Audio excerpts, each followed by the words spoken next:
So what's the reason that some of these incidents seem to be escalating all over the country? And I'm, of course, referring to the Austin, Texas incident where a truck, allegedly, the driver was incapacitated or was inebriated. I'm trying to be as measured on that as I can.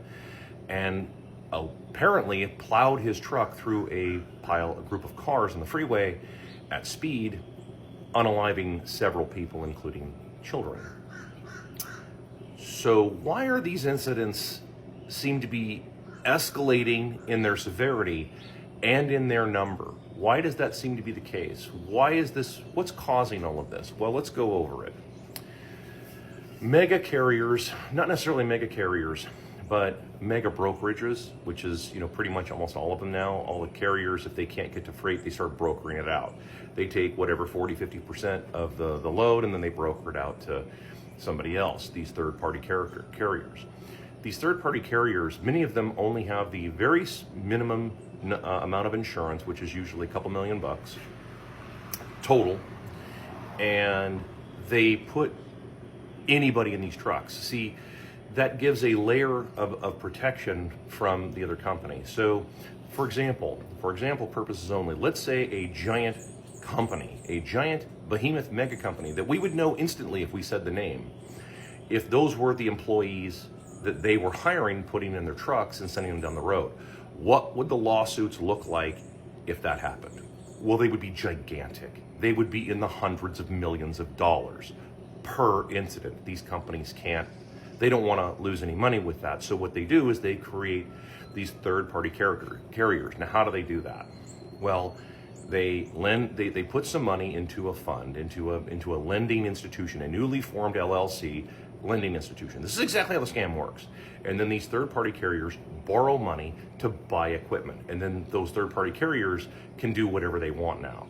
They could literally put the dumbest people in a semi-truck who don't have CDLs or who have CDLs of questionable origin as to how they got a commercial driver's license, even though they can't speak a word of English or read any of the signs or know really what's going on, how to drive a manual transmission, how to back a truck, all of these things. You have but to go look in the comment section of any of the stuff that I posted on former Bird site on this incident to see people in the logistics industry commenting on this going, dude, I can understand most of the people now. Now almost everybody who shows up is using a translator because I can't understand anything they're saying.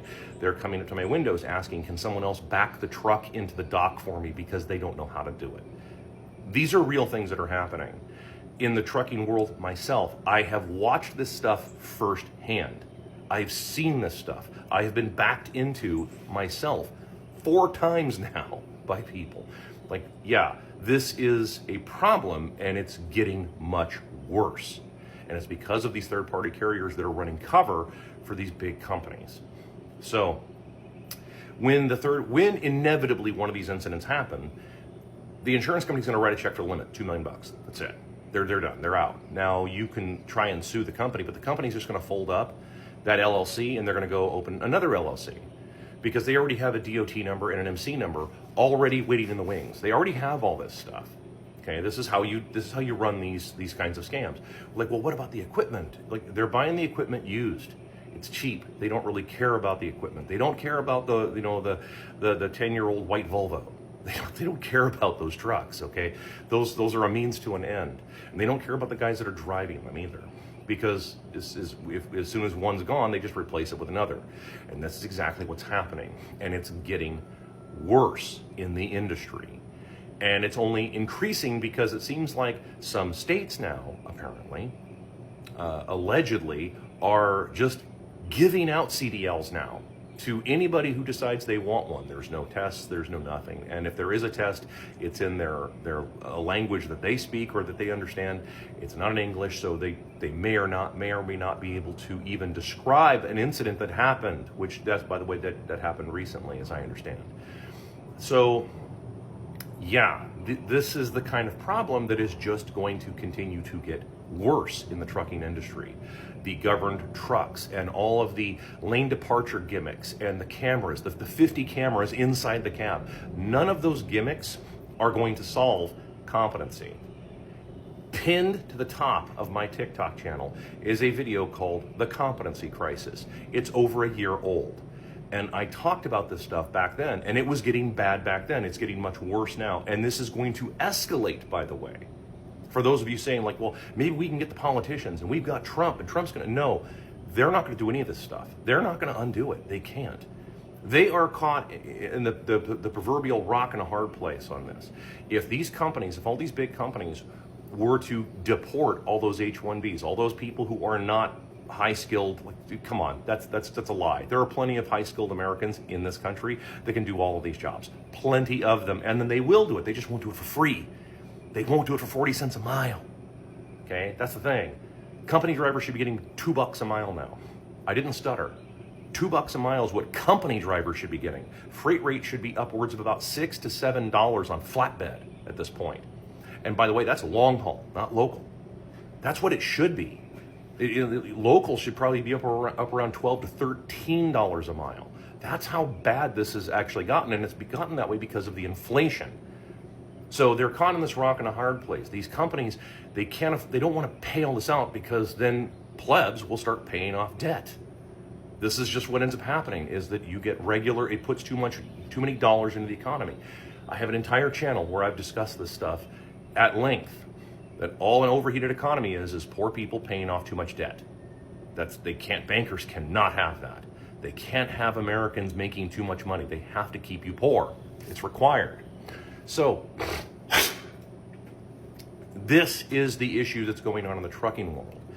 And it is going to continue to get worse, not better. So for those of you out there that stick with me in this video that are not semi-truck drivers, be cautious when you're next to some of these plain white Cascadias or plain white Volvos that kind of look old and run down, and they have a sticker on the door that like looks like a door magnet kind of thing, but it's a sticker and they can just peel it off anytime they want. Yeah, be on the lookout for those trucks, because those trucks are, they interchange them. They use them all the time, and they just interchange the drivers, and it's to try and get things there faster. If you want to get like a deep dive, the demand for high-speed freight is there, and it never went away. The real cost to get two people to live in a truck and do it as a full-time job is astronomical. Most people don't want to do that job. The vast majority of all people, not just Americans, but people, don't want to do that job. That is not a comfortable job to do. Most truck drivers, they drive alone. Why? Because that's their quiet time. That's when they can do all this stuff. Ask any pro driver who's been driving for any length of time, they're all going to tell you, most of them don't like to have lots of passengers. And if they do take trainees, it's maybe one every couple of years. They don't like to do that kind of thing because they have a mindset that they get into. And like I said, go ask any pro truck driver that speaks fucking English to explain it to you, and they'll tell you, yeah, there's kind of a flow you get into. It's your house. It's you live there. And so yeah, getting other people to live and work with you at the same time, where you cannot get away from these people except to go do a shower, like, that's annoying. So it costs a lot of money to get guys to do that kind of team driving nonsense. But if you bring a bunch of people into the country who you're telling them, hey, get it there, get it there, get it there, get it there, faster, faster, faster, faster, faster, or else you're going to be deported. Well, those people will do 65 in the snow because their foot's all the way down to the floor, because their truck is governed at 65. So they are 65 right through the snow and ice. And that's why you get 60 cars, 60 trucks all piled up on I-80 in Wyoming or Kansas or anywhere. Like, that's why that happens. It's because of that. So this trucking report is me telling you the goddamn truth, that this isn't going to end until Americans finally just pipe up loud enough and say, dude, these fucking people got to go. You got to kick them all out of the goddamn country. No more illegals and no more H-1Bs, no more work visas. Like, you're going to have to stop that. There are plenty of Americans who do those jobs. I assure you, plenty of Americans.